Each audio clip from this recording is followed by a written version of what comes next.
It was. I listened to it earlier. I listened to the whole scrum. I know Alter was there, and he did ask a couple questions. Yeah. So maybe I was just mixing up who asked. But you're right. It did sound like Mustache Terry Koshin might have been the one to get the question in there. And Terry's a beauty, so it doesn't surprise me that he's the one who got right in there with the hard hitting question.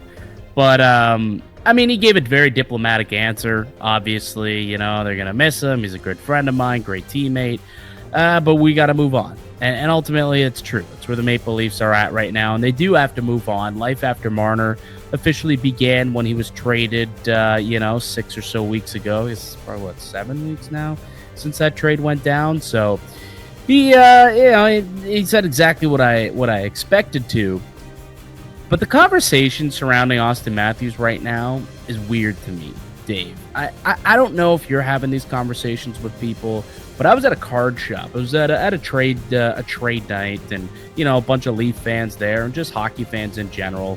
We're all just shooting the breeze, talking shop, talking puck, and the slander that's being hurled around Austin Matthews right now, or at least it was in that room the other night, really shocked me. There was a guy out there that literally said Matthew needs Marner more than Marner needs Matthews. Like, talking about how Matthews might only score 30 goals and 70 points this year again, just like he did a season ago. I'm like, is this the sentiment around Leafs Nation, that without Mitch Marner, Austin Matthews is going to take a massive step back? Are you hearing some similar stuff, or am I just hanging around the wrong people? No, we kind of had that conversation with Frank the other day, where can Austin Matthews have the same offensive output without Mitch Marner? And here's the thing. We have seen Austin Matthews play without Mitch Marner. Austin Matthews, I don't think, has ever really had that much of a dip. It's obviously with Marner, the production's at a great level. But we've seen the Leafs play Matthews with other players, and it's gone okay. Like, it's gone well. I remember that line was Bertuzzi, Matthews, and Domi. Worked out pretty good when he went on and scored 69 goals. Yeah. He didn't play with Marner that entire season. So I do think, people have just also, it's not even the Marner factor. It's also the injury. It's also the health. I can understand if you want to have the health question about Austin Matthews. Don't have is he still a good offensive producer? And you know what? I kind of hope that conversation continues, it festers, and Austin Matthews catches wind of it, because I kind of want to piss off Austin Matthews this year. Wouldn't that be nice? Wouldn't that be nice? You get a pissed off Austin Matthews who kind of takes things a little personal, right? The way that was a Michael Jordan, and I took that personally.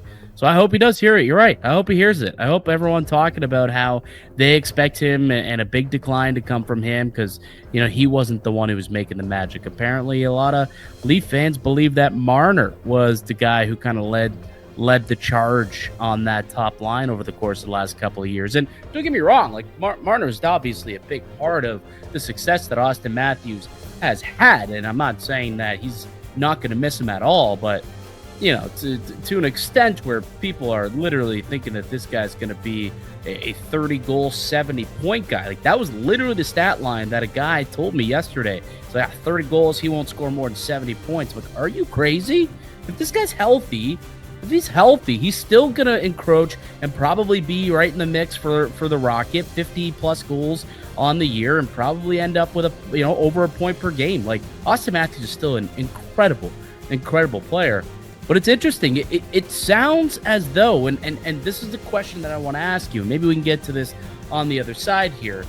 But is this a prove-it year for Austin Matthews, that he can drive a line and produce like a top-5 player in the world without an all-world winger passing him the puck and setting him up for those opportunities? Let's answer that question on the other side. You're listening to the Locked On Leafs podcast, part of the Locked On Podcast Network. It's your team every day.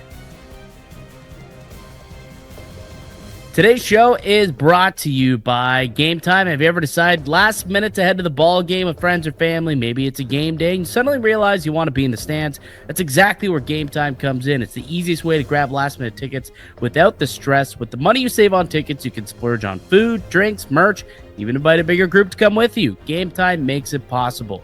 Game Time makes buying tickets fast and simple. Price on the app actually drop the closer you get to first pitch, and they've got incredible last-minute deals, clear CPUs, and a lowest price guarantee that takes the worry out of buying. The Blue Jays are buzzing. You're going to want to get down to the Dome to watch a couple of games. Make sure you check out Game Time and use the code LOCKEDONNHL for $20 off that purchase. Terms apply. Again, create an account, redeem the code LOCKEDONNHL for $20 off your first purchase. Download the Game Time app today. Last minute tickets, lowest price guaranteed.